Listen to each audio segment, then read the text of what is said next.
네, 안녕하세요. 오늘 저희가 좀 깊게 파볼 주제는 프로티나라는 기업입니다. 보내주신 여러 자료들을 보면서 정말 한 20년 차 애널리스트가 포트폴리오에 넣을지 말지 고민하는 것처럼 한번 제대로 뜯어보려고 합니다. 네, 반갑습니다. 특히 프로티나 같은 바이오텍은 기술이 워낙 중요하니까요. 근데 그 기술이 정말 돈 버는 기술인지, 또 지속 가능한 성장을 할 수 있을지 이런 걸 냉정하게 봐야죠. 경험 많은 분들이라면 더 꼼꼼히 볼 거고요. 맞습니다. 그 혁신성 뒤에 숨겨진 사업성, 재무 건전성, 또 위험 요인까지 오늘 그 날카로운 시각으로 한번 같이 분석해 보시죠. 좋습니다. 그럼 바로 프로티나의 핵심, 기술력부터 이야기를 시작해 볼까요? 자료에 보면 PPI 분석, 이게 계속 나오는데 이게 투자 관점에서 왜 그렇게 중요할까요? PPI. 이게 단백질 간 상호작용 분석인데요. 쉽게 말하면 우리 몸속 단백질들이 서로 어떻게 신호를 주고받고 일하는지 알아내는 거예요. 이게 중요한 이유는 질병의 원인을 밝히거나 신약을 개발할 때 아주 기본적인 정보가 되거든요. 기본적인 정보요? 네. 근데 프로티나의 강점은 이걸 뭐랄까 단일 분자 수준에서 아주 정밀하게 그것도 대량으로 분석할 수 있는 SPID라는 플랫폼 기술을 가졌다는 점이죠. 그리고 이걸 세계 최초로 상용화하려고 한다는 거고요. 세계 최초 상용화시도라. 흥미롭네요. 그럼 다른 기술들이랑 비교했을 때 구체적으로 뭐가 그렇게 뛰어난 건가요? 대표 인터뷰 보니까 경쟁사보다 5배 빠르다 이런 말도 있던데요. 네, 핵심은 한마디로 효율성입니다. 압도적인 효율성이죠. 기존 방식보다 시료를 있잖아요. 100만 배나 적게 써요. 100만 배요? 네. 그러면서도 비용은 훨씬 적게 들고 분석 속도는 빠르고 정확도는 높다는 거죠. 그 윤태영 대표가 말한 것처럼 로봇 자동화 같은 걸로 속도를 더 높여서 미국 경쟁사로 꼽히는 제너레이트 바이오메디슨보다 지금 5배 빠르고 네. 앞으로는 이걸 50배까지 차이를 벌리겠다 이런 목표까지 가지고 있어요. 50배. 와, 정말 대단한 목표네요. AI 신약 개발에는 데이터가 핵심일 텐데 이런 효율성이면 정말 강력한 무기가 되겠어요. 그렇죠. AI 신약 개발이라는 게 결국 양질의 빅데이터 싸움이거든요. 여기서 프로티나가 핵심적인 데이터 인프라를 제공할 수 있다면 그건 단순 기술 우위를 넘어서는 거죠. 강력한 경쟁력이자 어쩌면 시장 진입 장벽이 될 수도 있고요. 근데 기술만 좋다고 다는 아니잖아요. 이게 진짜 사업으로, 그러니까 돈으로 연결되고 있다는 증거가 중요할 텐데 그런 움직임이 좀 보이나요? 바로 그 부분이 이제 투자자들이 가장 궁금해하는 지점일 겁니다. 실제로 이 SPID 기술을 가지고 두 가지 주요 사업 플랫폼을 돌리고 있어요. 하나는 PPI 패스파인더라고 해서 신약 개발에 필요한 바이오마커, 그러니까 표지자를 찾거나 진단 기술 개발에 쓰이고요. 네. 다른 하나는 PPI 랜드스케이프라고 이건 항체 신약의 기능을 더 좋게 만드는 데 활용됩니다.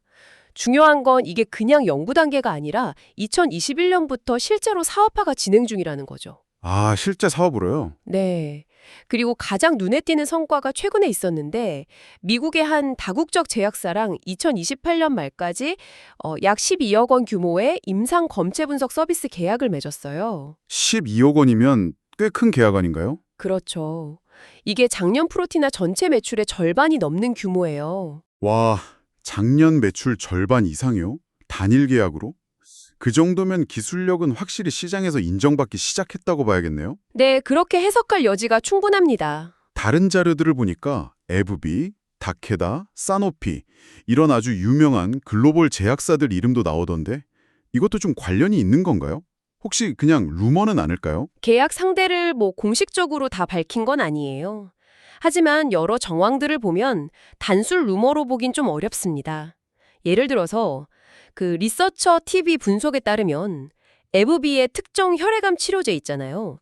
베네토클라스. 아, 네네. 그 약의 효과를 미리 예측하는 바이오마커를 프로티나 기술로 찾아냈다는 분석이 있어요.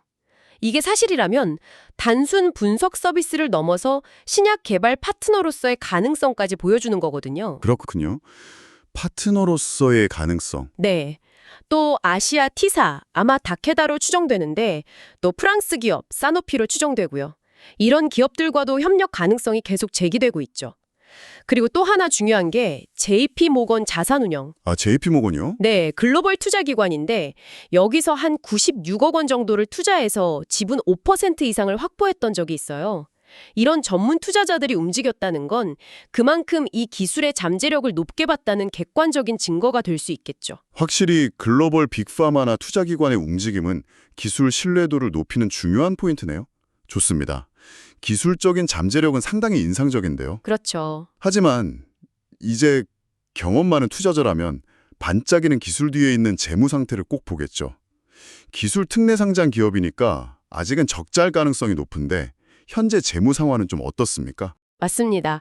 뭐 기술 특례 상장 기업들 초기 재무제표가 다 그렇죠. 당장 이익보다는 미래 성장에 투자하는 시기니까요. 보내주신 자료를 보면 2025년 2분기 기준으로 매출이 한 9.6억 원 정도 나왔는데 네. 연구개발 인력도 늘리고 하면서 인건비 같은 판매관리비 지출이 커져서 영업손실은 한 24억 원 정도 기록했어요. 아직은 돈을 버는 단계라기보다는 미래를 위해서 투자를 더 많이 하는 전형적인 성장 초기 기업의 모습이라고 봐야죠. 그럼 투자자 입장에서 제일 궁금한 거? 그래서 언제쯤 돈을 벌기 샷하는데 이 질문이 나올 수밖에 없잖아요. 흑자 전환 목표 시점 같은 구체적인 계획이 있나요? 네, 회사에서는 아주 구체적인 목표를 제시했습니다.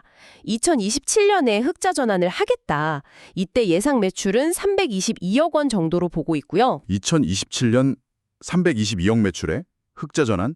증권가에서도 좀 비슷하게 보나요? 네, 흥미로운 부분인데 몇몇 증권사 리포트에서도 2027년 흑자 전환 가능성을 꽤 긍정적으로 보고 있더라고요. 윤태영 대표가 인터뷰에서 플랫폼 기술로 여러 낚싯대를 들이오고 있는 셈이라고 표현했던데 아, 낚싯대 비유요? 네, 그러니까 하나의 신약 파이프라인에만 의존하는 게 아니라 이 플랫폼 기술 자체가 다양한 수익 기회를 만들 수 있다는 자신감의 표현으로 보여요. 하긴 플랫폼 기술이니까 그럴 수 있겠네요. 그럼 IPO 때 모은 자금은 이런 미래 그림을 그리는데 잘 쓰이고 있겠죠? 자금 사용 계획을 보면 회사가 어디에 집중하는지 알 수 있을 텐데요. 네, IPO 자금 사용 계획을 보면 회사의 전략 방향이 명확히 보입니다. 크게 세 가지 축에 집중하고 있어요. 첫 번째는 말씀드린 PPI 기반 진단 제품을 미국 시장에 상용화하는 겁니다. 미국 시장 진출이군요. 네. 이걸 위해서 미국이 인수한 임상검사 실험실 CAIA 랩이라고 하는데 이걸 인수하는 것도 검토 중이라고 하고요. 두 번째는 이 플랫폼 기술을 이용해서 자체 항체 신약 파이프라인을 확장하겠다는 겁니다. 아, 직접 신약 개발도요? 그렇죠. 단순 서비스만 하는 게 아니라 직접 후보 물질을 개발해서 기술 이전 같은 걸로 더 큰 수익을 내겠다는 거죠. 마지막 세 번째는 AI 플랫폼 기술 고도화입니다. 데이터 분석 능력을 키워서 경쟁 우위를 더 확실히 하겠다는 전략이고요. 정리하면 미국 시장 진출, 자체 파이프라인 확보, 기술력 강화, 딱 성장을 위한 핵심에 투자하는 모습이네요. 네, 성장 로드맵과 일치하는 자금 사용 계획이라고 볼 수 있습니다. 좋습니다. 긍정적인 측면은 충분히 본 것 같고요. 이제 투자 결정 전에 반드시 짚어야 할 위험 요인들. 베테랑 애널리스트라면 이 부분을 더 날카롭게 보겠죠.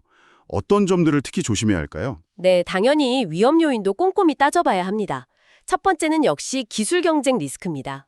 AI나 단백질 분석 분야는 아시다시피 기술 발전 속도가 어마어마하게 빠르잖아요. 맞아요. 정말 눈 깜짝할 사이에 바뀌죠. 그렇죠. 프로티나의 SPD 플랫폼이 지금은 앞서 있다고 해도 언제 더 좋거나 더 효율적인 경쟁 기술이 나올지 모르는 거거든요. 이게 나오면 핵심 경쟁력이 확 약해질 수 있죠. 지속적인 R&D 투자가 정말 중요합니다. 기술 자체의 위험 말고 기업 가치 평가, 그러니까 지금 주가가 너무 비싼 거 아니냐 이런 논란도 있지 않았나요?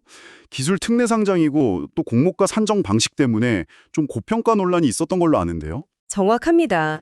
기술 특례 상장 기업 가치 평가는 사실 미래 추정 이익을 땡겨오는 거라 본질적으로 불확실성이 커요. 프로티나도 2027년 이후 추정 순이익을 기반으로 주가를 산정했고요. 또 기술성 평가에서 최고 등급이 아니라 A와 BB 등급을 받았다는 점도 투자자 입장에서는 고려해야 할 부분이죠. 네. 그리고 공모가 정할 때 비교했던 해외 기업들, 다나허나 레비티 같은 곳들, 이 기업들이랑 사업 유사성이 진짜 높았는지, 또 그때 적용한 PER 배수가 적절했는지에 대한 논란도 분명히 있었고요.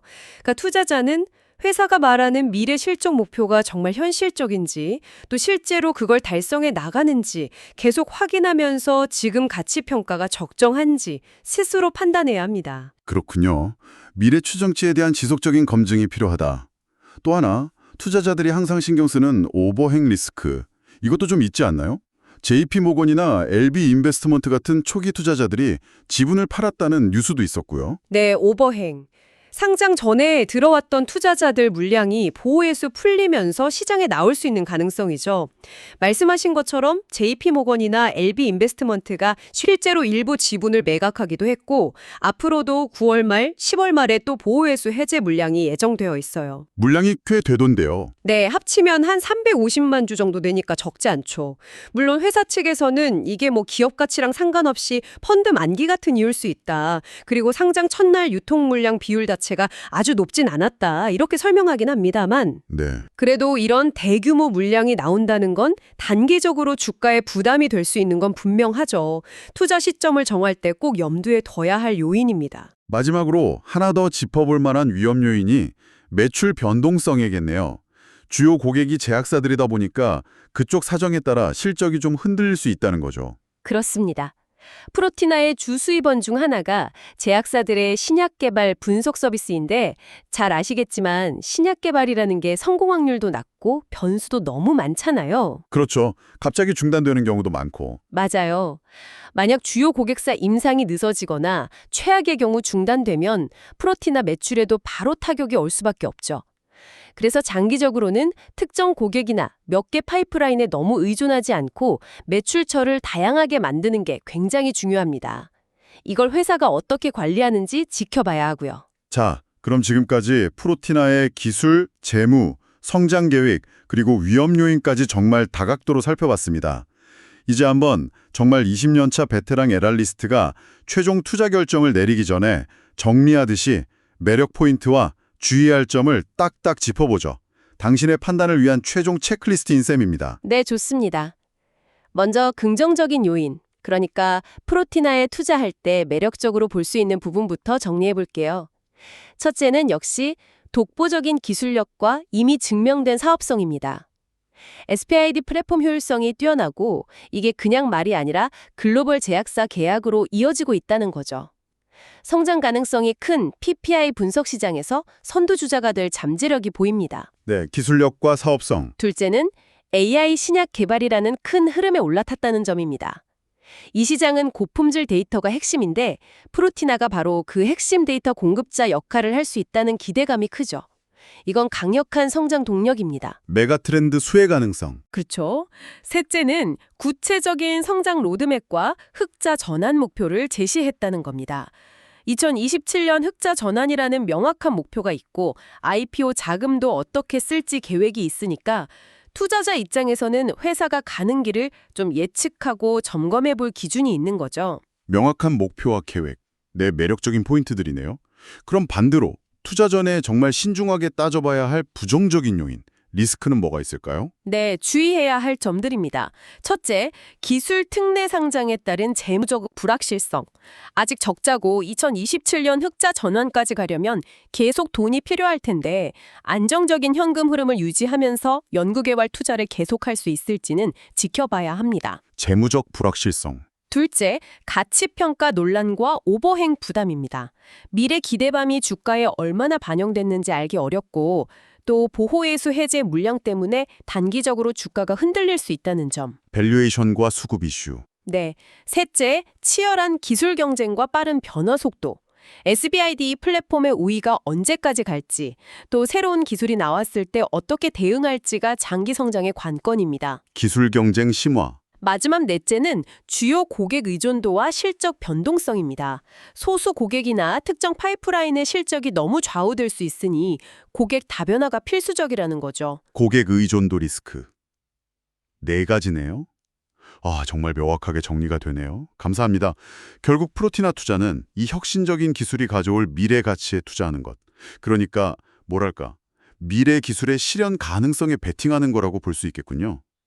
20년 차 애널리스트라면 이 가능성이 어떻게 숫자로 증명되는지를 제일 중요하게 보겠죠. 정확합니다. 핵심은 그거죠. 이 독보적인 기술력이 계속 시장에서 인정을 받고 이게 꾸준한 매출 성장, 그리고 결국에는 수익성 개선으로 이어지는 그 증명의 과정을 보여줘야 합니다. 회사가 말한 2027년 흑자 전환 목표를 진짜 달성하는지, 또 다른 빅파마들과 추가 계약이 나오는지, 이런 가시적인 성과들을 투자자들은 계속 추적하면서 판단 근거로 삼아야 할 겁니다. 네, 오늘 저희가 함께 나눈 이 분석이 프로티나 투자 결정을 고민하시는 분들께 좀 균형 잡힌 시각을 드리는 데 도움이 되었으면 좋겠습니다. 마지막으로 이런 질문 하나 던지면서 마무리할까 하는데요. 네, 만약 프로티나의 이 SPYX PD 플랫폼이 생각보다 훨씬 더 빠르게 발전하고 시장에 확산돼서 AI 신약 개발 분야에서 PPI 빅데이터 분석의 거의 업계 표준 같은 위치를 차지하게 된다면 어떻게 될까요? 그런 세상이 온다면 지금 우리가 이야기한 기업 가치 평가는 어쩌면 너무 보수적인 거였을 수도 있지 않을까요? 이 질문에 대한 답은 결국 앞으로 프로티나가 어떤 길을 걸어갈지에 달려있겠죠. 오늘 심층 분석은 여기서 마치겠습니다. 감사합니다. 네, 감사합니다.